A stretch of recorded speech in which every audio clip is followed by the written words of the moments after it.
방송에서 제공하는 투자 정보는 투자 판단에 대한 조언입니다. 방송에서 제공하는 주식의 가치, 가격 상승 및 가격 하락에 대해서는 방송사에서 보장하지 않습니다. 이 시각 헤드라인 뉴스입니다. 미국과 이란 모두 전면전을 피하며 중동의 일촉즉발 위기가 다소 잦아든 것으로 보이는데 이라크 내 친이란 시아파 민병대의 돌출 행동이 변수가 될 수 있다는 전망이 나옵니다. 이에 미국 측은 이란이 이라크 민병대에게 자제를 당부하고 있는 것으로 보고 있다고 알려집니다. 정의용 청와대 국가안보실장이 현지 시간으로 8일 기타무라 시게루 일본 국가안전보장국장과 함께 트럼프 미국 대통령을 면담한 것으로 확인됩니다. 이에 백악관은 이번 논의에서 이란 및 북한 관련 진행 상황과 3자 간 안보 협력의 중요성 문제 등을 다뤘다고 밝혔습니다. 일본 내에서 일본의 한 화학업체가 약 6개월 만에 한국으로 고순도 불화수소를 수출한다고 보도했습니다. 이 업체는 한국 불화수소 시장의 약 3분의 1을 점유하고 있고 작년 12월 24일 일본 정부로부터 한국 수출 허가를 얻은 것으로 알려집니다. 12.16 부동산 대책이 나온 지난달 은행권 주택담보대출이 전월 대비 7.6%가 늘며 12월 기준 4년 만에 가장 큰 폭으로 늘어났습니다. 이에 전문가들은 대출 규제 효과가 나타나기까지의 시차에 따른 현상으로 분석합니다. 시청자 여러분 안녕하십니까. 오늘장 내일장 출발하도록 하겠습니다. 서정덕입니다. 시장이 어제 이어서 오늘도 안도 랠리를 이어갑니다. 어제는 말 그대로 급등 나왔고요. 코스닥 같은 경우에는 3%가 넘게 올라와 준 바가 있었습니다. 오늘도 그 흐름 그대로 가져가고 있고요. 차익 실현이 조금씩 나오면서 지수 상단은 막히는 모습이긴 한데 코스피는 2200선을 장중에 터치하기도 했고 다시금 2200 향해서 달려가고 있고 코스닥도 잘 달려갑니다. 안착 시도하는 분위기인데 힘이 다만 아쉬운 건 어제만큼 강하게 느껴지는 부분은 없다. 즉 매수 주체가 좀 강하지 않은 건데 기관 쪽에서의 아직까지의 매도 물량이 좀 쏟아져 나오다 보니 상당히 좀 막히는 모습들이 있습니다. 실적 기대감이 살아있는 업종들이 역시나 있죠. 전기전자 업종 어제 저희 오늘도 김민수 대표와 이야기 나눠볼 텐데 김민수 대표는 기승전 전기전자 반도체다라고 이야기를 하고 다른 분들 전문가분들도 지금 이구동성으로 전기전자 얘기를 하는데 오늘도 전기전자 필두로 해서 올라가고 있고요. 그동안 많이 밀렸던 운송장비 쪽 현대차가 드디어 반등에 성공을 합니다. 큰 폭의 반등은 아니지만 한 2% 정도 되돌림 나오고 있고요. 제약바이오 올라가고 화학주들 올라가는데 화학주들은 좀 잘 보셔야 됩니다. 유가 관련주들은 아직까지 혼조세인데 2차 전지 관련주들 LG화학 급등 오늘 나오고 있는 모습입니다. 특히 수소 관련 섹터들도 오늘 장중에 20%가 넘게 올라가는 종목들이 많이 나왔는데 정부의 수소법이 통과가 됐습니다. 본회의를 이른바 수소법입니다. 통과가 됐고요. 이 수소법을 법으로 명명한 것은 전 세계에서 대한민국이 첫 번째라고 합니다. 이 정도로 지금 수소, 전기차, 친환경을 밀고 있기 때문에 정부 정책 기대감이 좀 구체적으로 올라왔고요. 쉬었던 관련주들도 움직임이 활발한 모습입니다. 지수 확인한 뒤에 특징주 부분에서도 계속해서 살펴드리도록 하겠습니다. 2200선 약간 모자라네요. 계속해서 2200선 시도하고 있고요. 2200선 장중에 터치도 하는 모습입니다. 하루간의 흐름을 잠깐 보시면 자 보시다시피 2203포인트대까지 오늘 올라간 바가 있고요. 2190선도 장중에 살짝 밀려 내려왔었는데 다시금 올라왔고 현재 V자 모양으로 다시금 고점 향해 달려가고 있는 상황입니다. 다음 보도록 할까요? 개인과 외국인이 사고 기관이 팝니다. 전해드린 대로 기관 쪽에서 좀 매도 물량이 나오는데 일단 프로그램 매도라고 좀 보시면 됩니다. 금융투자 쪽에서 매도 물량 무더기로 쏟아져 나옵니다. 2,520억 원 정도. 일단은 2,200선 상단 쪽으로 터치하기 시작하면서 프로그램 쪽에서 매도가 지금 자연스럽게 출회가 되는 모습인데 이 자연스럽다는 표현이 맞을지 모르겠지만 좀 많이 나옵니다. 2,500억 원은 넘게 나오기 때문에 오를만 하면 지금 프로그램 매도에 막히는 모습들이 나오고요. 투신 쪽에서도 일단 이렇게 올라가면 펀드 환배 물량들이 압박이 좀 나오기 마련이죠. 38억 원 정도 지금 매도 물량이 쌓입니다. 연기금은 소폭 사주네요. 다음 살펴보도록 하죠. 삼성전자가 올라가고 SK하이닉스 빠집니다. 삼성전자 이제 6만 원까지 얼마 남지 않았습니다. 이게 옛날 가격으로 하면 300만 원이 조금 모자란 겁니다. 1,000원만 올라가면 옛날 가격으로 한다면 300만 원 지금 다 온 겁니다. 네이버까지 보합이고요. 삼성바이오로직스가 오늘도 올라갑니다. 삼성바이오로직스 급등은 한 번이 없었지만 지금 조금씩 올라와서 주가가 어느새 44만 원 부근까지 이렇게 올라왔습니다. 다음 보도록 하죠. 현대차 전해드린 대로 2% 내외의 상승 흐름이고요. 지금 한호가 차이로 2%에서 약간 밀려 내려와 있는데 반등에 성공합니다. 현대모비스 그리고 셀트리온, LG생건 올라가는 가운데 전해드린 대로 LG화학 급등이죠. 5.55%. 오랜만에 시원하게 올라가는데 2차 전지 관련 지금 호재가 나오면서 지금 전기차 섹터들 그리고 수소차 그리고 수소 경제와 관련된 뭐 이런 친환경과 관련된 것들에 대한 이야기가 많이 나옵니다. 다음 보도록 하죠. 포스코 삼성물산 올라가고요. 신한지주, KB금융 하락하는 가운데 SK텔레콤 지금 하락하고 있는 모습입니다. 23만 원대까지 어느새 SK텔레콤도 내려왔습니다. 다음 보도록 하죠. 코스닥은 670선 터치하면서 안착 시도하고 있습니다. 마찬가지로 코스닥도 엄청나게 밀렸다가 어제 하루 만에 666포인트대까지 회복을 했고요. 일단 지지 라인이죠. 666, 667 정도 여기 뚫고 지금 올라가려는 움직임 활발하고 오늘 안착하는지 좀 봐야 될 것 같습니다. 다음 보도록 하죠. 670 터치 한번 했고요. 다시금 터치하는 모습 포착이 됩니다. 어제 고점이 이제 오늘의 지지 라인이 되면서 666포인트 지금 지지 제대로 라인 역할을 해주는 모습 화면으로도 보입니다. 수급 주체 확인해 보도록 할까요? 개인만 삽니다. 기관, 외국인 현재 동반 매도 보이고요. 이번 주 같은 경우에는 사실 코스닥 쪽에서의 상승 흐름은 두드러졌는데 기관이나 외국인들은 지금 계속해서 팔고 있는 상황이고요. 개인만 무더기 매수가 들어와 있는 상황입니다. 자, 보시면 이번 주에 외국인이 어제 대량 매수에 들어와서 139억 원 어제까지는 매수였는데 이대로 끝난 다음에 외국인 주간 매도 나오고요. 기관 같은 경우 2천억 원이 넘게 매도입니다. 그리고 개인은 무려 3천억 원 가까이 순매수 이번 주에 코스닥 쪽에서 해주고 있다. 끌어올린 건 개인이다라고 보시면 될 것 같습니다. 다음 볼까요? 셀트리온 헬스케어가 올라갑니다. 그리고 HLB가 어제 10%대 급등이 나왔는데 오늘 조금 숨고르기가 나오고요. HLB 같은 경우 시총도 크고 덩어리도 큰데 워낙에 또 변동성도 강해서 올라갔다 내려갔다 오늘도 많이 합니다. CJ ENM 빠지고 있고요. 스튜디오 드래곤이 어느새 85,000원 부근까지 올라옵니다. 펄어비스도 올라가고요. 다음 살펴보도록 하죠. KMW 그리고 메디톡스, 파라다이스 올라갔는데 파라다이스가 2만 원 안착했고요. 시원하게 올라가 줍니다. 메디톡스도 지금 이 거래를 연속으로 다시 반등에 성공하고요. 헬릭스미스, HLB 또 같이 움직이죠. 살짝 빠져내려가네요. SK머티리얼즈 하락하는 가운데 다음 볼까요? 원익 IPS 지금 하락하고 있습니다. 슈젤, 메지온, 솔브레인, SFA까지 모두 상승하고요. 솔브레인이 상승폭이 최근에 계속 잘 나옵니다. 오늘도 또 3%대 좋은 흐름 가져가면서 주가 어느새 9만 원대 넘어서고 있는 상황입니다. 자, 이제 환율을 좀 봐야 될 텐데 환율이 오늘은 1160원대까지 다시 올라가긴 하네요. 주가가 같이 올라가 주고 있긴 한데 어제 워낙에 급락이 좀 크게 나왔습니다. 그러다 보니까 환율이 지금 1160원대는 회복하는 움직임이 나와줍니다. 금일본 방송에서 제공해드리는 정보는 투자 판단에 대한 조언일 뿐입니다. 해당 주식의 가치와 수익률 보장해드리지 않는다는 점 참고해 주시길 바랍니다. 특징주 바로 살펴보도록 하겠습니다. 정보경 캐스터입니다. 네, 중동 리스크에 흔들렸던 국내 증시가 다시 안정을 찾아가는 모습입니다. 코스피, 코스닥 양시장 모두 어제에 이어서 오늘도 상승 흐름 이어가고 있는데요. 특히 삼성전자와 SK하이닉스 오늘 또 한 번 장중 최고가 기록을 경신했죠. 그 밖에 이 시각 이슈 종목들은 어떤 게 있는지 지금부터 만나보시죠. 이 시각 종목 핫3, 국일제지, 키이스트, 대우부품이 올라와 있습니다. 오늘 처음으로 만나볼 종목은 대우부품인데요. 수소 전기차 관련주들이 잘 가는 하루였습니다. 대우부품은 현재 21% 넘게 급등했습니다. 2,455원에 거래 중입니다. 하루간의 흐름도 살펴보시죠. 오전장에 꾸준히 오르면서 최고가 2,525원을 터치했고요. 현재는 고점 대비 살짝 밀려 내려온 모습입니다. 환경부가 올해 전기차 약 8만 대와 수소차 만여 대를 보급해서 2020년 수소전기차 누적 20만 대 시대를 열겠다고 밝혔습니다.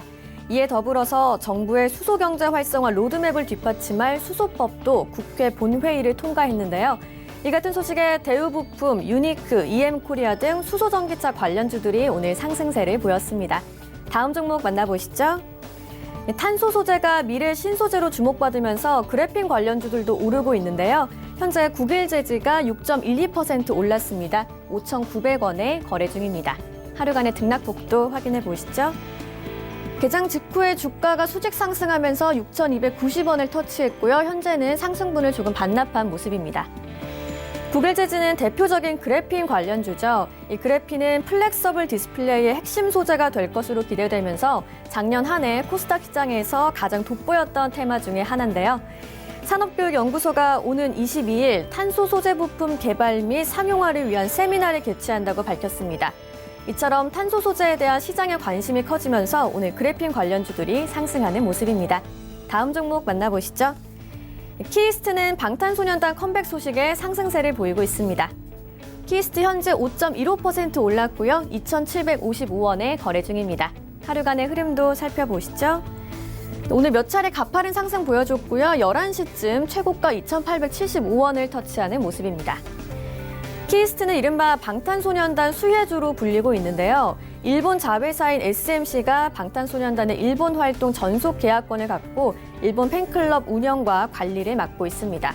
한편 방탄소년단은 오는 2월 21일 정규 4집으로 컴백하는데요. 앨범 발매에 앞서서 17일 선공개곡을 예고하면서 전 세계 팬들의 기대를 한껏 높이고 있습니다. 지금까지 이 시각 종목 핫3의 정보경이었습니다. 자, 오늘 장 이슈 바로 살펴보도록 하겠습니다. 펠리즈 투자인 리서치 김민수 대표 오늘도 함께합니다. 안녕하세요. 네, 안녕하십니까. 디스플레이 업계, 디스플레이뿐만이 아니라 모든 업계에서 중국에 지금 계속해서 카피캔 얘기도 나오고 있는데 따라잡는 속도가 엄청나잖아요. OLED 공세가 거세지면서 국내도 지금 바짝 긴장하고 있다고 하는데 중국이 어떤 정도의 영향을 미칠지부터 먼저 분석해 볼까요? 네, 쉽게 말씀드리면 디스플레이 업계는 LCD가 주도를 하다가 LCD 쪽도 중국의 과잉 투자 그리고 어떤 저가 공세 때문에 많이 어그러졌다고 보는 게 맞다고 표현해야 될 것 같습니다. 그만큼 중국이 공격적으로 투자를 하기 시작하면서 그에 따른 피해를 고스란히 글로벌 업체들도 다 받고 있었던 상황들인데요. 그런 관점으로 봤을 때 최근에서 나오고 있는 LCD 대형 TV 같은 경우도 한 1년 전 정도, 한 반개월 그 정도, 그러니까 즉 계속 1년 이상쯤 됐어서부터도 계속 하락되는 추세가 이어지고 있는 상황들이고요. 대표적인 75인치, 55인치 같은 경우도 그나마 대형 LCD TV 쪽에서는 경쟁력이 있다라고 했던 부분들도 빠르게 가격이 하락하기 시작하면서 이런 부담감들을 그대로 내포하고 있다고 보시면 될 것 같고요. 그러다 보니까 국내 어떤 주도되는 삼성 디스플레이라든가 LG 디스플레이 같은 업체들 같은 경우도 어떤 그동안 디스플레이 업계를 주도를 해왔던 쪽에서 LCD 쪽 안 되겠다. 그러다 보니까 이를 탈출하면서 OLED에 대한 투자를 가속화하기 시작을 하죠. 그래서 다음 먹거리는 OLED다라는 쪽으로 어떤 턴하는 모습들인데 그런 관점으로 봤을 때 삼성 쪽 같은 경우는 일단 QD 퀀답 LED죠. 그래서 QLED라고 하는 쪽에서 디스플레이를 아산 LCD 이쪽으로 어떤 강화시키기 시작하는 모습들이고요. 그래서 지금 약 한 13조 정도 투자를 하는 상황들이고 또 중소형 쪽인 스마트폰에 들어가는 플렉서블 OLED 같은 경우도 아산 A2, 3 공장에 대해서 이를 투자를 본격화하는 모습들로 나가고 있고요. 마찬가지로 LG도 대형 OLED 쪽에서 파주 그리고 광저우 생산 라인에 투자를 7조에서 5조 가까이 하기 시작하면서 여러 가지 변화가 이어지는 상황들이고요. 또 중소형 OLED 쪽은 구미나 파주 쪽에서 생산을 하기 시작하면서 이에 따른 투자도 계속 강화를 시키면서 OLED는 먼저 선점하겠다라는 모습들이 좀 뚜렷하고 있는 상황들이죠. 그런데 이런 상황이 나오다 보니까 다음 먹거리가 OLED가 분명해지는 상황 쪽에서 중국도 마찬가지로 따라오기 시작합니다. 대표적으로 지금 현재 LCD 시장 점유율 1위 업체인 중국의 BOE 같은 경우도 OLED 투자를 가속화하기 시작하는데요. 그래서 일단 2020년까지 스마트폰 플렉서블 OLED 출하량이 전년 대비 3배 가까이 커질 걸로 보여지고 있는데 이런 상황 쪽에서 BOE가 따라오면서 우리도 같이 하겠다라는 관점들이 높아지고 있고요. 그러다 보니까 이 플렉서블 OLED 면적 캐파를 보게 되면 그동안 삼성 디스플레이가 주도를 하면서 한 2017년 이후부터 빠르게 성장해왔던 부분들을 BOE가 빠르게 따라잡고 있습니다. 그래서 아마 2023년 정도쯤 가게 되면은 거의 삼성과 격차가 없을 걸로 보여지고 있는 상황들이고요. 또 하나 2020년 올해를 기점으로 해서 BOE의 애플의 비중이 급격히 상승할 걸로 보여지고 있는데 시장조사 업체 DSCC에서 얘기하는 부분으로 보게 되면은 2021년 같은 경우는 BOE의 애플향 OLED가 LG 디스플레이를 추월할 걸로 보여지고 있고요. 이 삼성 디스플레이도 아이폰용 OLED 캐파는 계속 감소가 돼서 지금 흐름은 오히려 빠르게 올라오고 있는 BOE가 어떤 삼성과 LG 쪽을 계속 시장 점유율을 잠식할 것이다 라는 관점들이 높고요.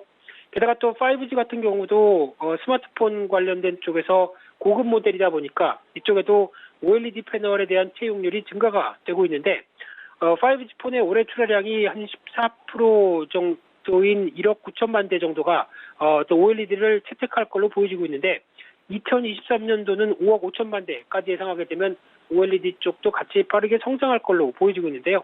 그러다 보니까 중국도 이에 걸맞춰서 투자를 확대하면서 점유율 확대가 계속 이어진다라고 하게 되면 아마 2022년, 그러니까 즉 약 한 1, 2년 뒤 가게 되면 또 다른 OLED 쪽에서 치킨 게임이 중국과 한국 업체들 간에서 벌어질 수밖에 없는 현실이 아닐까 생각되고 있는데요.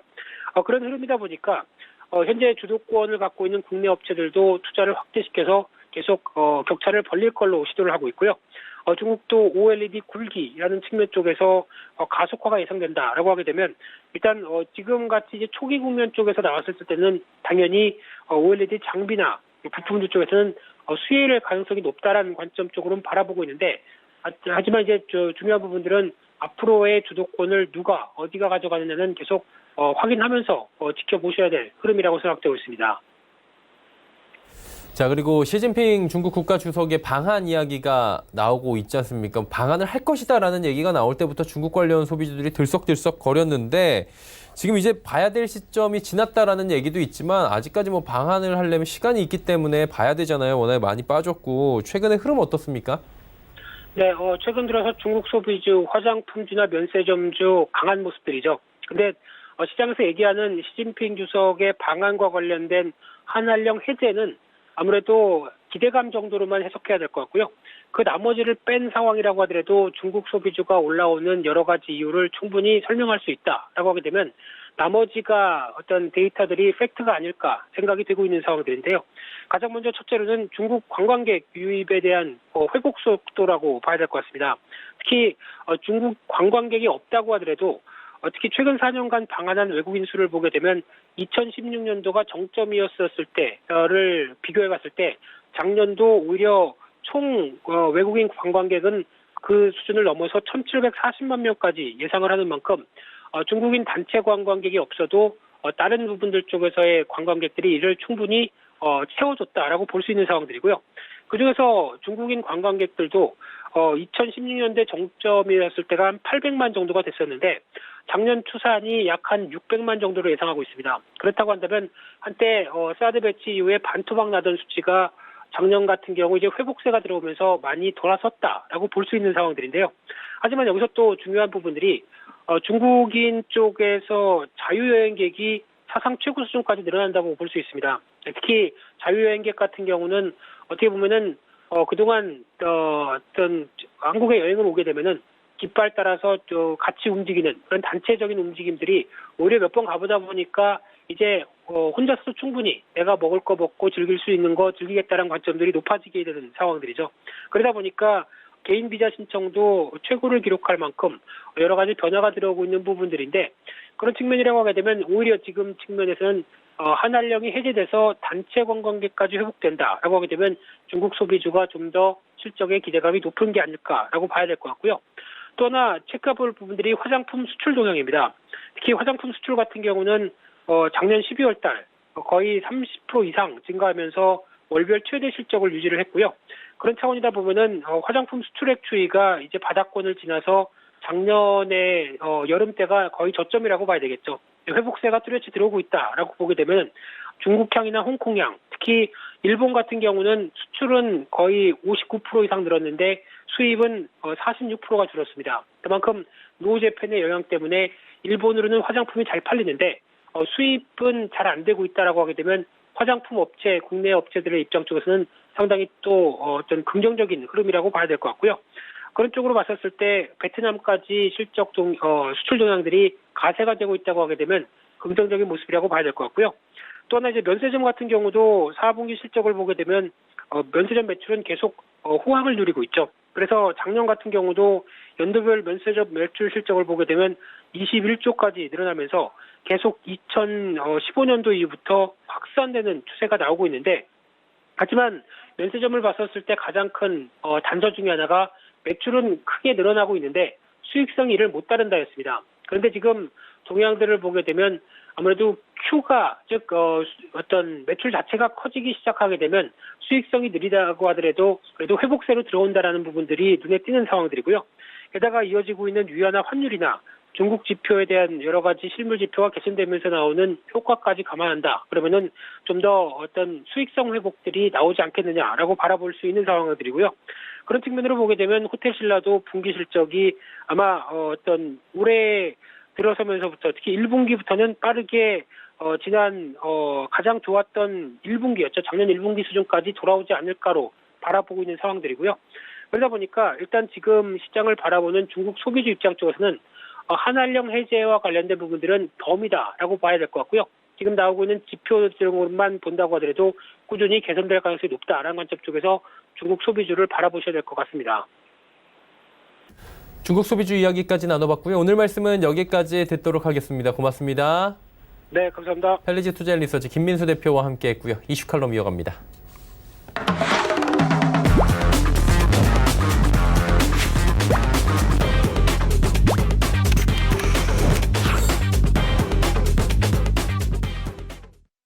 이슈 칼럼 시간입니다. 참 좋은 경제연구소 이인철 소장과 함께하도록 하겠습니다. 어서 오세요.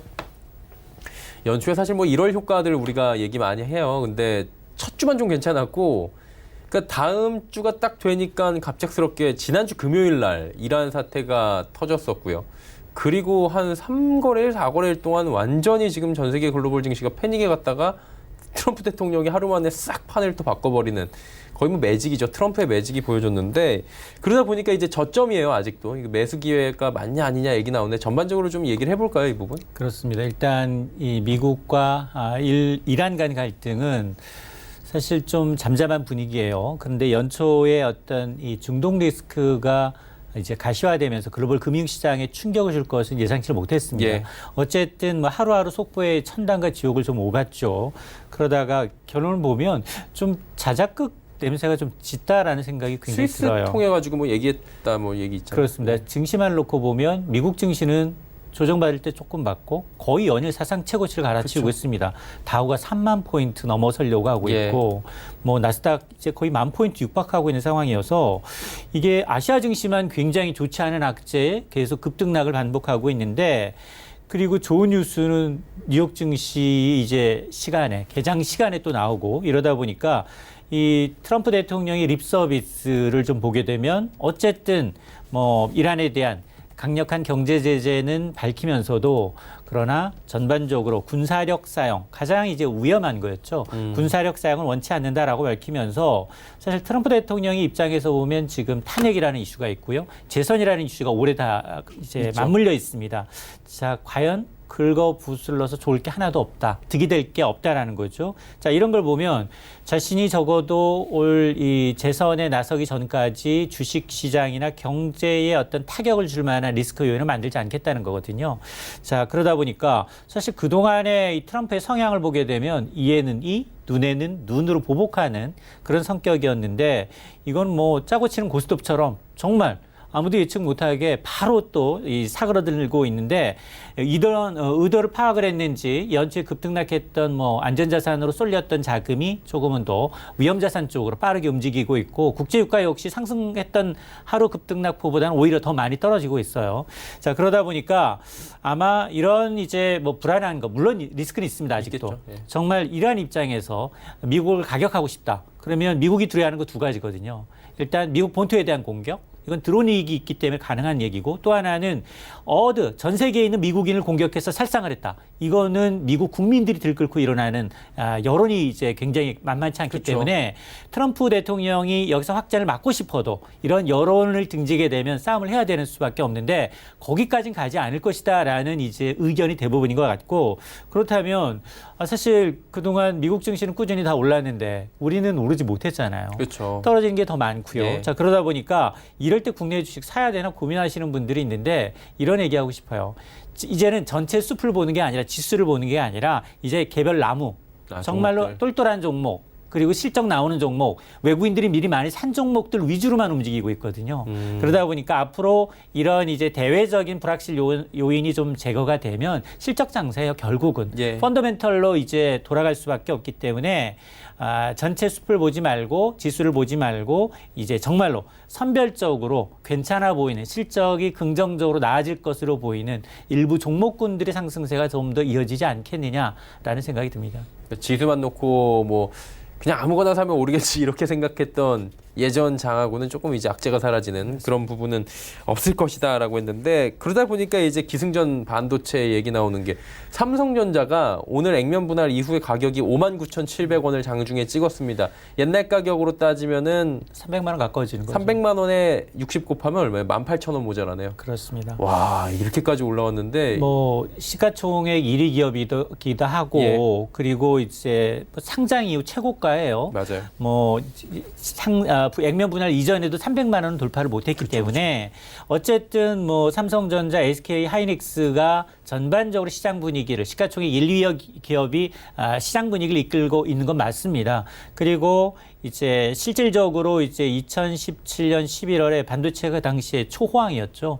뭐 정말 이 반도체 만들면 영업이익률이 50%가 넘었을 당시가 예. 있었어요. 그 당시만 하더라도 사상 최고가가 한 57,000원대였거든요. 그러니까 지금 이걸 가만히 넘어섰고 이렇게 되면 뭐 시가총액도 한 350조, 전체 유가증권 상장 기업들 가운데 거의 22%가 넘습니다. 예. 자, 그러다 보니까 지난해 초만 하더라도 너무 어려웠어요. 3만 원대까지 떨어졌었거든요. 자, 이런 걸 감안하게 되면 뭐 주가가 이제 급반등하고 있는 이유는 너무나 분명합니다. 지난해 말부터 반도체 업황이 좋아지고 있다는 건 실적에서도 좀 나타나요. 4분기 이 잠정 실적을 보니 당초 한 영업이익이 한 6조 한 5천억 원 정도 남짓 예상을 했는데 7조 원이 넘어섰습니다. 예. 자, 그런 걸 보게 되면 지난해 4분기를 저점으로 해서 조금 반등이 좀 더 이어질 수 있다라는 분위기가 팽배한데 어쨌든 이렇게 메모리 가격도 좋죠. 또 스마트폰도 비교적 잘 팔리죠. 이런 것들로 인해서 미리 외국인들은 많이 샀어요. 아무리 뭐 미국과 이런 중동발 긴장감이 고조된다 하더라도 계속 꾸준히 외국인들이 사모았다라는 점에서 아마 이 부분에 대해서는 조금 더 나아질 수 있다라는 얘기가 나오고 있고, 그래서 아마 앞서서 제가 이제 지수 2200이면 사실은 우리가 그동안은 천정이기 때문에 기관들이 이제 기계적으로 주식을 매도했던 오늘도 시점이에요. 약간 좀 그래 프로그램 그렇습니다. 많이 나와요. 예. 그러면서 지수가 또 낮아져서 어느 정도 조정을 받으면 또 사서. 바닥권에서 사서 매물을 이 박스피라는 곳에서 벗어나지 않는데, 그럼에도 불구하고 지금 1, 2위 업체가 이제 주가를 견인하고 있다 보니까 착시 현상이 있어요. 이 두 개를 빼면 사실은 지수 별거 2000선이 안 되거든요. 그러니까 이 두 개 종목이 가는 것이기 때문에 지수는 별 의미가 없다라는 말씀을 드릴 수 있습니다. 그러게요. 삼성전자가 지금 이 시각 기준으로 했을 때 시가총액에서 22.84. 네. 와, 하이닉스가 4.67. 삼성전자 우선주가 2.58이면 이거 다 합치면 30이 넘어요. 30%예요. 와, 이 정도까지 올라왔기 때문에 요거 지금 빼고 빼버리면. 제외하면 별게 없다라고 우리가 볼 수 있겠죠. 나머지 종목들 보면 아직도 싸다라는 느낌이 좀 날 수밖에 없는데, 그러니까 결국에는 또 반도체 얘기로 돌아가서 이야기를 조금 더 나눠보면 수출에서 차지하는 분량이 많고, 올해 또 홍남기 경제부총리도 얘기한 게, KDI도 얘기한 게 반도체 수출이 괜찮아지니까 뭐 전체적으로 수출 좋아질 것이다라고 얘기를 하고 있는데, 회복세를 계속 유지하려면 미국도 괜찮아야 될 것 같고 여러 가지 조건이 있을 것 같아요. 맞습니다. 반도체가 사실은 이제 수출과 직결됩니다. 예. 우리 수출에서 거의 20% 이상을 차지하니까 가장 높고, 반도체가 휘둘리다 보니까 지난해 경우에는 반도체 수출이 한 25% 이상 빠졌어요. 예. 그러니까 전반적으로 수출이 두 자릿수 이상 줄어든 건 글로벌 금융위기 이후 처음입니다. 자, 그러다 보니까 지난달 들어서 디램 현물 가격이 두 자릿수 이상 급등했어요. 자, 이렇게 현물 가격이 오르면 특히나 삼성전자, SK 하이닉스는 전략적 고객들한테 납품을 받는 가격이 있어요. 이게 올라야 되거든요. 현물 가격보다도 조금 후행성이 있습니다. 예. 이런 것들은 장기 공급 가격이기 때문에 전략적 고객들한테는 현물 가격보다는 좀 낮게 받아요. 근데 현물 가격이 치솟으면 시차를 두고 반영이 됩니다. 이게 바로 실적에 연결이 되기 때문에 이걸 좀 봐야 되는데, 어쨌든 올해 이렇게 이제 이 반도체의 업황에 대해서 이제 긍정적 얘기가 나오는 이유가, 일단은 이번 뭐 지금 라스베가스에서는 뭐 세계 가전쇼가 열리고 예. 있습니다만 AI 인공지능이 들어간 굉장히 여러 가지 가전제품, 자동차, 이 고사양의 어떤 반도체 수요가 늘어나지 않겠느냐. 네네. 그리고 데이터 센터를 좀 확충하면서 이렇게 지금 삼성전자나 SK 하이닉스가 주력으로 하고 있는 품목들이 수요가 좀 늘지 않겠느냐라는 거고, 또 스마트폰도 마찬가지입니다. 플렉서블이며 계속해서 좋은 고사양의 스마트폰들이 나오죠. 잘 팔리고 있고, 서로 이제 5G를 위주로 이제 판매를 하다 보니까 이런 고사양의 메모리 칩 판매가 늘어날 수 있다라는 건데, 최근에 이제 국제무역연구원이 2020년 수출입 이제 전망을 보니까 올해 반도체 수출이 지난해보다 10% 이상 늘어난, 그러니까 지난해 감소폭을 다 만회한다는 거거든요. 한 1,050억 달러에 달할 것이다라는 겁니다. 다만 제가 이제 관심 있게 보는 건 과연 이런 반도체 가격 상승세가 얼마나 지속될 거냐. 이게 정말 일회성이다. 세계 경기가 꺾인다면 IT 기업들 투자를 안 하거든요. 그렇죠. 투자를 또 미루거든요. 그러면 멀티 딥이 나타날 수 있다는 거예요.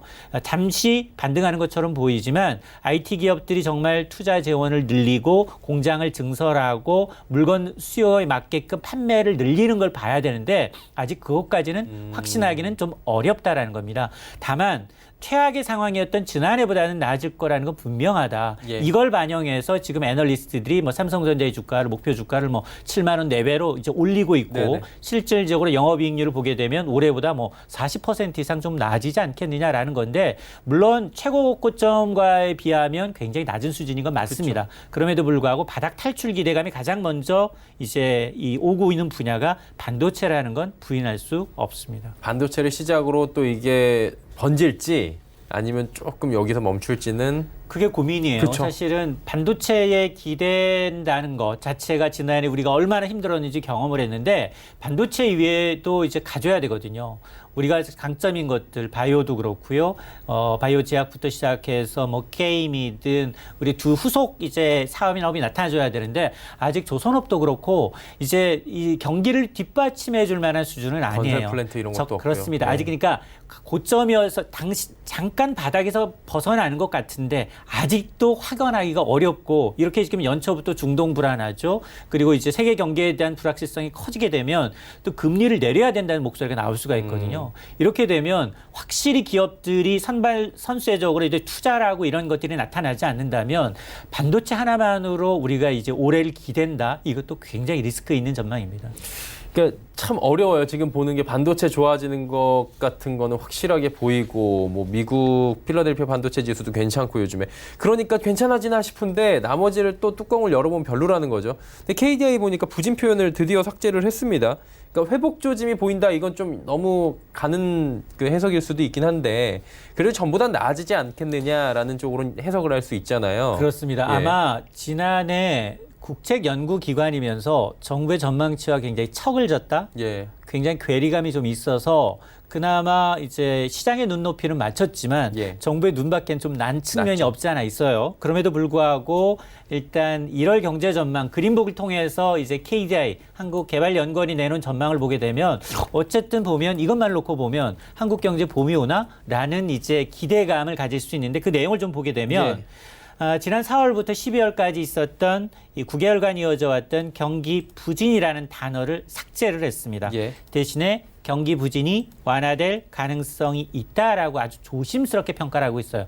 여기 조심스럽다라는 문구를 좀 잘 봐야 되는 게, 예, 예. 이런 판단의 근거가 뭐냐? 아직도 투자, 제조업은 냉랭하다. 그러나 뭐가 좋아지고 있느냐? 소비를 얘기하고 있습니다.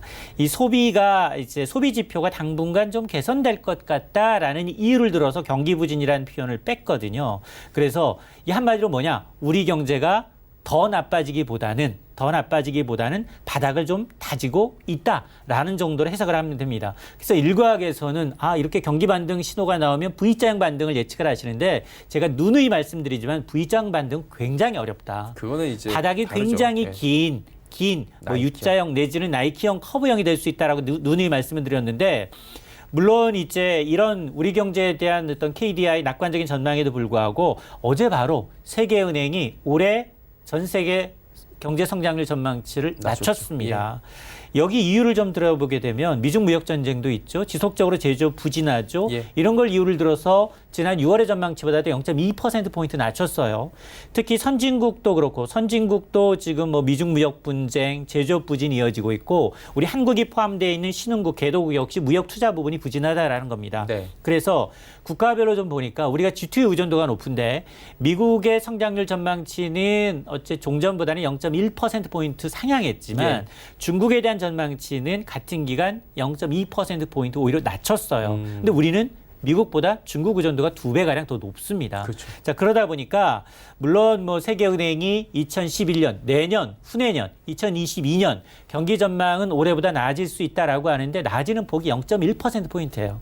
그러니까 미미하네요. V자형 반등이 아니라 굉장히 바닥이 좀 길어질 수 있다라는 점을 이제 좀 간과를 해서는 안 되겠습니다. 예. 좋아진다고 하는 측면이 그리고 그런 것도 있는 것 같아요. 작년에 워낙 힘들었다 보니까 그만큼은 아닐 것이다라고 이야기를 또 해주는 부분도 있는 것 같은데 한 가지 좀 궁금한 게 다음 주에요. 15일이 우리가 지금 잊고 있었던 거 이란 사태에 묻혀서 15일에 미중 간의 무역 분쟁 1단계 서명에 합의하기로 했는데 와, 이거를 진짜 시장에서 지금 까맣게 잊고 있는 분위기거든요. 이걸로 올리고 내렸잖아요, 그동안. 이거는 예.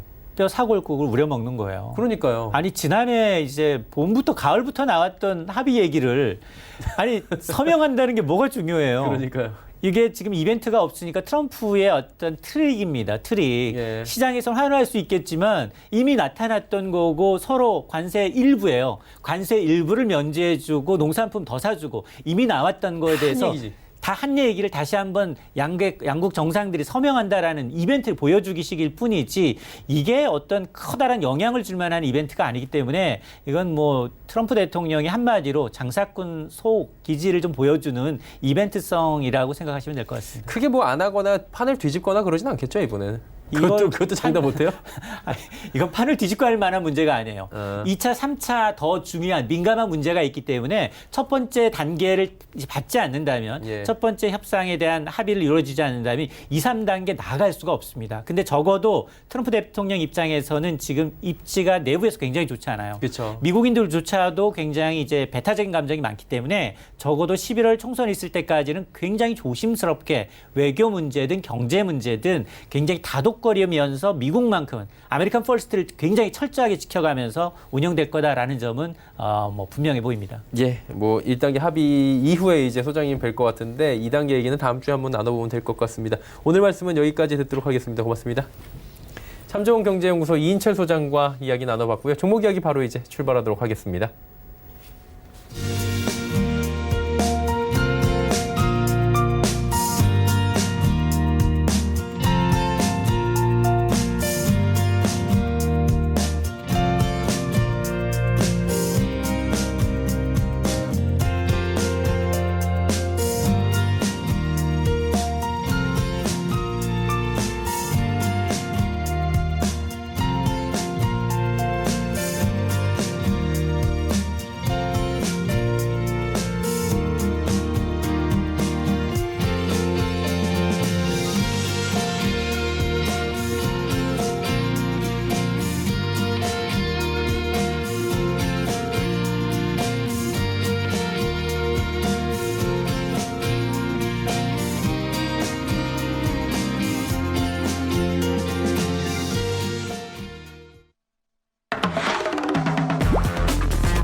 네, 이제 종목 이야기 들어가 보도록 하겠습니다. 벤자민 투자연구소의 신일섭 소장 오늘 함께합니다. 어서 오세요.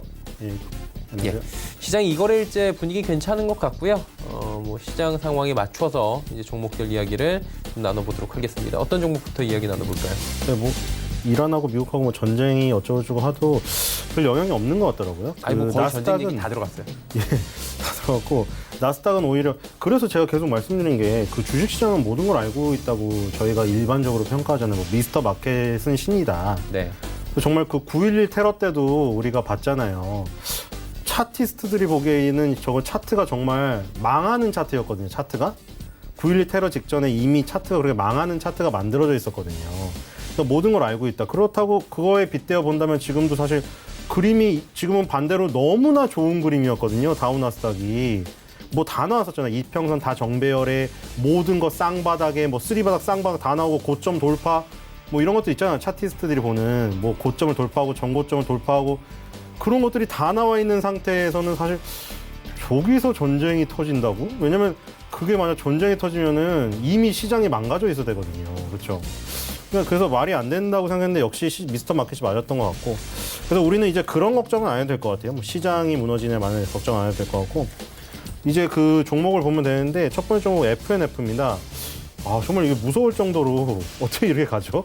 지금 이거 차트를 보면은 말도 안 됩니다. 진짜 이게 이런 제 기억에는 이 섬유유복 업종이 이렇게 갔었던 적이 있나요? 옛날에 그 OEM 업체들 잘 갔을 때 그거 기억나세요? 한세실업이나 뭐 영업무역 엄청나게 갔었잖아요.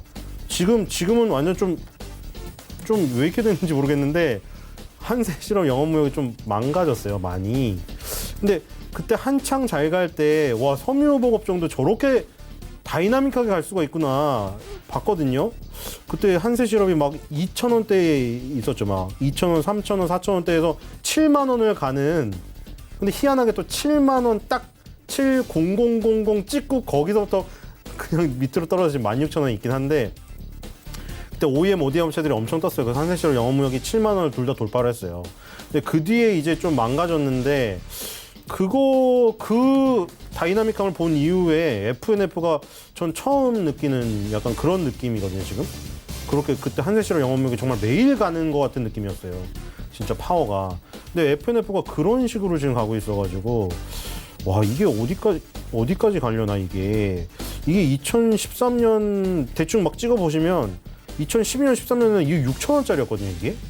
지금 6,000원짜리가 12만 원을 갔어요. 그러니까 여러분들이 무슨 막 그런 거 HLB나 그쵸 바이오가 워낙 뭐 가면은 뭐 수백 프로 가니까 그 눈높이가 높아질 수도 있는데 지금 이것도 만만치가 않아요. 6,000원에서 12만 원 갔으면 그러니까 지금 FNF가 그런 스타일은 아니라고 생각했잖아요. 지금까지는 아니 그 전까지만 해도 그렇잖아요. 근데 이렇게까지 갈 수가 있나? 물론 뭐 얘기는 이제 왜 나갔는지는 왜 이렇게 갔는지에 대한 근거는 다 나왔어요, 사실. 그러니까 가장 최근 얘기만 하면은 이제 이 2020년 1월 달이 됐잖아요. 이제는 4분기 실적이 그러니까 작년 4분기 실적이 이제 나올 때거든요. 근데 이제 증권사에서 이른바 컨센서스라고 하잖아요. 각 증권사마다 다 틀려요. 뭐 삼성전자 같은 1등 종목은 모든 거의 증권사가 커버를 한다고 보면 돼요. 그래서 그 증권사 각각 목표 주가를 내놔요. 다 좀 틀리죠. 예상 실적이 틀리기 때문에. 그래서 뭐 거기서 이제 실적에 따른 예상 주가를 내놓는데 거기 이제 합의된 평균치가 이제 컨센서스라는 걸로 이제 나오는데 이 한 증권사에서 내놓은 예상치가 그러니까 MLB만 일단 떼놨는데 왜냐면 MLB가 요즘에 이 FNF가 가는데 거의 뭐 절대적인 역할을 했다. 이렇게 다들 분석을 하고 있거든요. 왜냐면 디스커버리로 한번 떴었던 적이 있었고 얘가 그러니까 두 번이에요. 그러니까 디스커버리로 한번 커다란 상승이 나온 게 이게 디스커버리 상승이고 2017년에서 2018년 롱패딩의 인기로 그 다음에 주춤했다가 MLB가 터졌어요. MLB가 저 솔직히 MLB가 이렇게 터졌나 싶은데 엄청 이렇게 터졌다. 사실 주위에는 잘 못 본 것 같기도 한데 그러니까 뭐 연예인들이 MLB 모자 이렇게 스냅백식으로 막 쓰고 나오고 뭐 이런 거는 봤는데 주위에 그렇게 MLB가 맞나 싶은데 이 실적을 보니까 이 증권사 예상치가 MLB만 예상 매출액이 1,563억 원. 이게 전년 대비 66.9% 증가된 예상치라고 해요. 엄청나죠? 그리고 이 중에 국내 매출이 1,200억 원이에요. 1,563억 원 중에 1,200억 원. 국내 매출이 다인데 국내 매출이 2,200억 원이라는 이 수치도 전년 대비 85.3% 증가한 걸로 지금 이 증권사에서 예상치를 내놨거든요. 정말 크죠? 그리고 이 중에 키즈가 255. 요즘에 키즈가 다 있잖아요. 뭐 자라도 키즈가 있고 무슨 H&M도 키즈가 있는데 여기 MLB 키즈도 255억으로 전년 대비 증가폭은 10%인데 이게 역대 최고치 경신 예상이거든요. 그러니까 애기들 뭐 입혀서 귀엽게 그 옛날에 탐 크루즈 스리 크루즈 막 그런 것도 보긴 했는데 그런 스타일로 지금 가나 봐요. 아버지 어머니가 MLB 모자랑 뭐 다 입고 애기들도 입히고 그래서 이제 MLB 키즈가 이렇게 성장하고 있나 봐요. 그래서 FNF가 지금 MLB가 터지고 저번에 그 면세점 얘기는 드렸죠. 면세점에서 중국인들이 또 MLB를 그렇게 좋아한대요. 예전에 야오밍 시절에 NBA 좋아하다가 MLB로 지금 넘어갔다는 얘기는 해드렸는데 그래서 지금 국내 매출이 굉장히 이렇게 크게 터지고 키즈가 성장하고 중국인들이 면세점에서 MLB 상품들을 많이 사고 이러다 보니 이 그 주가가 12만 원을 돌파하게 됐거든요, 지금. 딱 12만 원대에 있어요. 그래서 지금 사실 뭐 아까 전에 영업무역이나 한세실업을 보여드렸지만 또 희한하게 그 7만 원을 딱 돌파하고 특히나 한세실업은 7만 원이라는 그 점을 딱 찍고 내려와 버려서 혹시나 이것도 12만 원이 또 고점이 아닌가 하는 불안감도 있긴 합니다, 지금. 왜냐면 증권사에 지금 찾아보시면 FNF는 거의 뭐라고 할까, 이거 황제주 대접을 하고 있어요. 증권사 보고서들이 다 이제 시작이다. 뭐 이런 글이 많아요. 또 이게 불안하긴 해요, 좀. 그런 부분은 있어요. 옛날에 OCI가 잘 갈 때 저는 기억이 이렇게 너무 강렬해서 그렇거든요. OCI가 한창 잘 갈 때 전부 무슨 태양광의 4번 타자니, 태양광의 시대가 오느니 전부 그렇게 했는데 그 뒤에 지금 완전 태양광이 몰락했잖아요. 그러니까 약간 그런 부분 좀 조심하기도 해야 될 것 같긴 한데 증권사가 너무 다 지금 다 막 황제로 외치고 있어가지고 근데 어쨌든 지금 이렇게 주가가 가는 데는 이런 배경이 있다. 그래서 MLB의 성장이 이렇게 계속 지속화가 된다면 탄력이 지금 당분간은 계속되지 않을까. 일단은 그 11만 원대라는 그 가격이 2018년에 그 디스커버리를 갔을 때 그때 고점을 살짝 넘어선 가격이라 그걸로 보면은 아까 증권사 제목 이제 시작이다. 그게 맞을 수도 있어요. 왜냐하면 이게 기술적으로는 11만 원을 돌파한 지 얼마 안 됐기 때문에 그럼 여기서 시작할 수가 있어요. 왜냐하면 전고점을 돌파했기 때문에 제로 베이스에서 시작하는 거예요.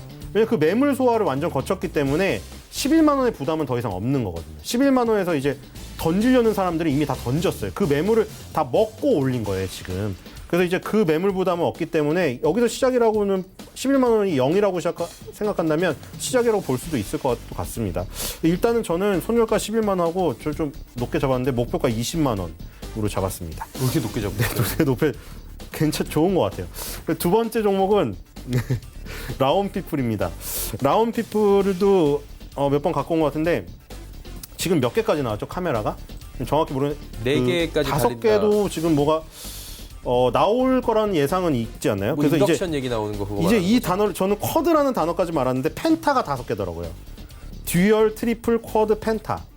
그러니까 앵커님은 다 아시겠죠. 이제 저는 쿼드라는 단어 많이 들어봤는데 어디 뭐 스포츠 경기나 이런 데 들어본 것 같아요. 뭐 쿼드러플? 우리 쿼드러플 위칭데이 그런 거 있잖아요. 그러니까 그래서 쿼드까지는 들어봤는데 펜타. 이제 펜타가 5개까지 나온다 이제. 카메라 얘기하는 거. 뒤에 카메라가 5성급 볼 때 펜타지 그거 할 때 그걸 거예요. 예. 맞네요. 역시 앵커님이 단어에 강하신데 펜타가 5개라고 해요. 멀티 카메라.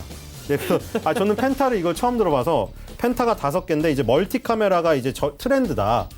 그러니까 이게 화소도 높아지지만 개수가 많아진다. 그 카메라마다 다 기능이 따로 있더라고요. 그러니까 저는 지금 카메라가 하나인 걸 써서 모르겠는데 카메라 기능이 다 따로 있대요. 그러니까 뭐 그게 좀 과하게 한 것 같긴 한데 앞으로 그렇게 나간다고 해요. 그리고 지금 이 보급형 카메라도 다 이렇게 되고 있다고 합니다. 2018년에 삼성전자 보급형 스마트폰 갤럭시 A7 여기에 최초로 후면 카메라 3개를 탑재했고 그다음에 갤럭시 A9 A 시리즈로 나가잖아요, 보급형이. A9에는 세계 최초로 쿼드 4개를 그 후면에다가 했다고 해요. 뭐 인덕션이라고 놀리기는 하는데 그게 대세니까 나중에 안 놀리겠죠. 그래서 지금 이게 대세니 앞으로 누가 호황이냐? 카메라 모듈 업체라던가 카메라 모듈 검사하는 업체들 그리고 카메라 모듈에 관련된 부품을 만드는 업체들 특히 지금 아까 삼성전자가 보급형 카메라 이렇게 깐다고 했으니까 삼성전자 향인 종목들 그게 이제 그 수혜를 보게 되는데 이 라온피플 같은 경우에는 카메라 모듈 검사기를 만들고 있어요. 검사기. 카메라 모듈을 검사하는 업체거든요. 그러니까 어쨌든 간에 카메라 모듈이 많이 들어가게 될 테고 카메라가 많아지면 그 카메라 모듈 검사기가 더 많이 검사해야 되죠. 그러니까 이 라온피플도 결국 그 관련 준 거예요.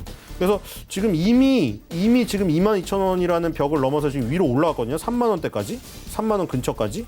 그래서 지금 이 카메라 모듈 제작업체라든가 검사기 업체의 호황은 지금 거의 예정이 되어 있다. 지금 아이폰도 지금 후속으로는 계속 이제 3개, 4개 이렇게 만들 예정이잖아요. 그러니까 지금 라온피플 같은 경우는 앞으로 수혜가 있다. 이게 지금 5G 관련주로도 엮여 있거든요. 이게 5G 관련주로도 엮여 있는데 스마트폰, 트리플 쿼드 펜타 이 카메라 늘리는 데도 관련이다.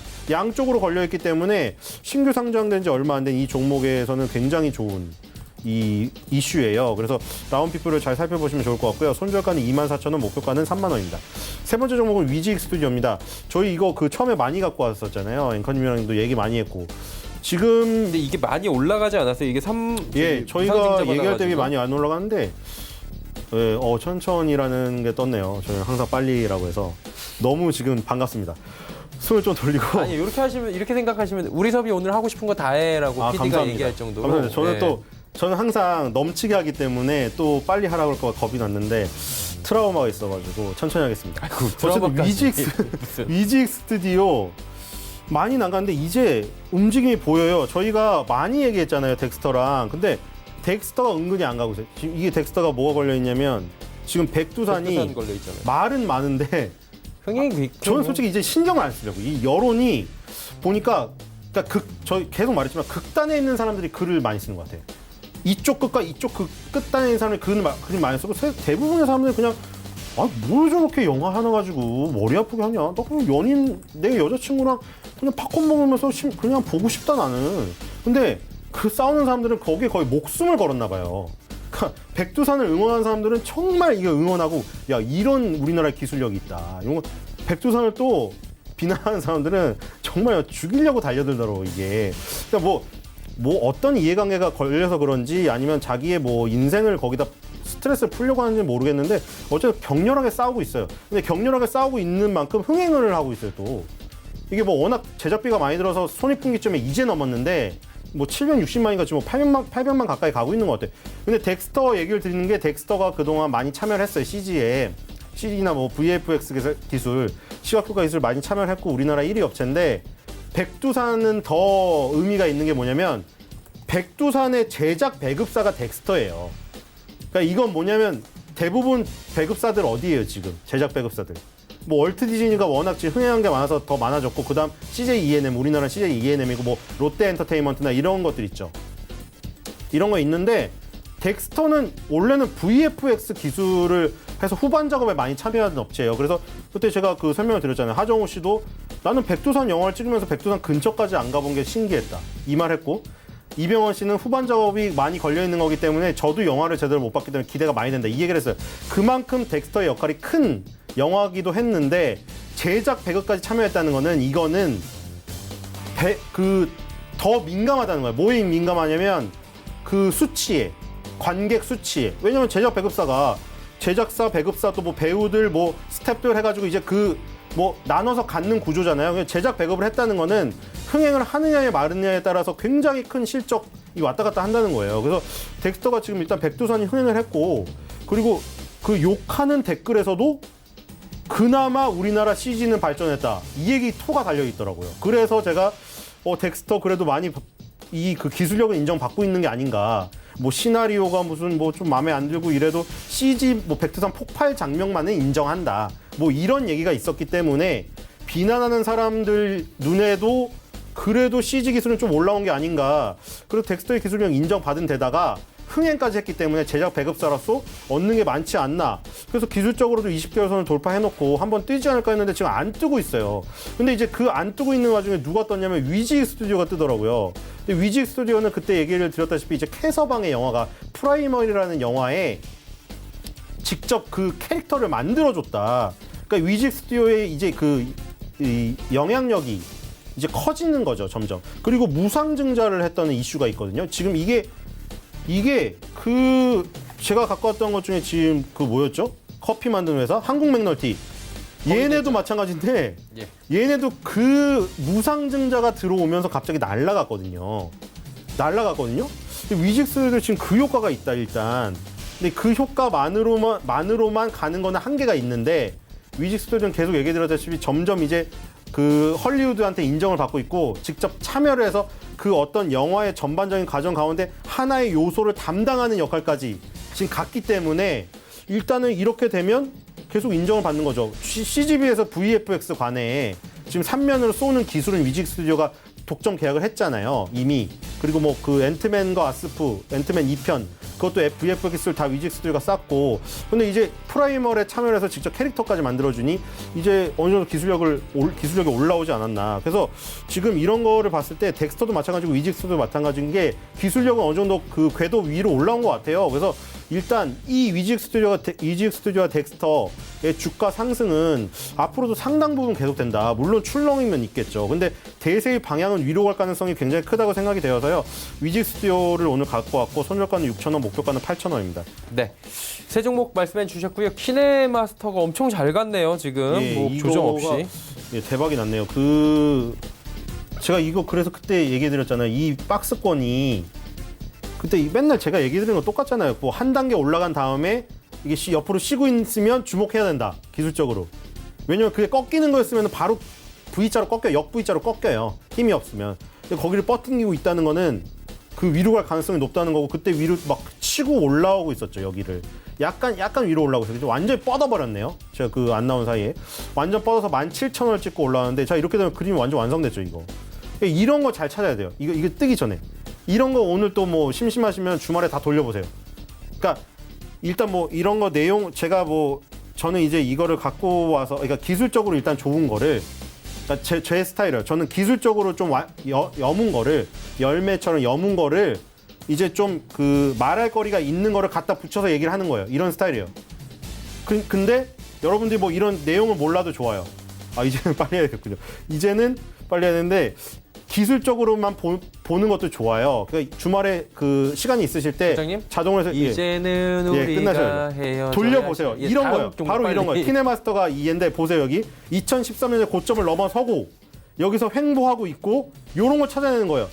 고점을 돌파한 뒤에 여기서 횡보하고 있는 거, 이거 찾아내면 돼요. 알겠습니다. 그중에 급등하는 게 많이 나오거든요. 그리고 오늘은 어떤 종목 자, 짧게 그리고 오늘은 종목명만. FNF입니다. 예. FNF 이거 놓칠 수가 없죠. 지금 오늘도 6.61%인데 지금 이게 한번 불붙은 이상 계속 가게 되어 있어요. MLB가 뭐 얼마 실적이 나오든 그건 수치는 중요하지 않고, 이제는 달리잖아요. 이제 위로 완전히 이게 쌍바닥을 그린 다음에 상승 N자 이렇게 달리고 있잖아요. 이 달리는데 그냥 타면 돼요. 일단 타면. 이제 좁혀졌네요. 갑자기. 제가 이게 좁히는 게 고소공포증을 줄이는 거예요. 적어도 고소공포증이 많거든요. 고소공포증이 많으신 분은 이렇게 차트를 납작하게 줄여보세요. 고소공포증 많이 없어졌죠, 지금. 요렇게 보시면 이제 출발하는 느낌이죠. 예, 고소공포증을 없애고 출발하면 될 것 같습니다. 네, 알겠습니다. 오랜만에 오늘 또 불붙으셨네요. 신나게 얘기했네요. 벤자민 투자연구소의 신일섭 소장이었습니다. 고맙습니다. 금일본 방송에서 제공해드린 정보는 투자 판단에 대한 조언일 뿐입니다. 해당 주식의 가치와 수익률 보장해드리지 않는다는 점 참고해 주시길 바랍니다. 저희가 준비한 소식은 여기까지입니다. 잠시 뒤에는 마감 임박 60분의 승부 계속 이어집니다. 채널 고정해 주시길 바랍니다. 고맙습니다.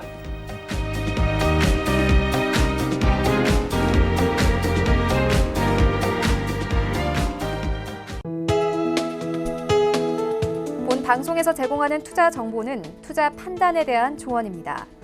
방송에서 제공하는 주식의 가치, 가격 상승 및 가격 하락에 대해서는 방송사에서 보장하지 않습니다.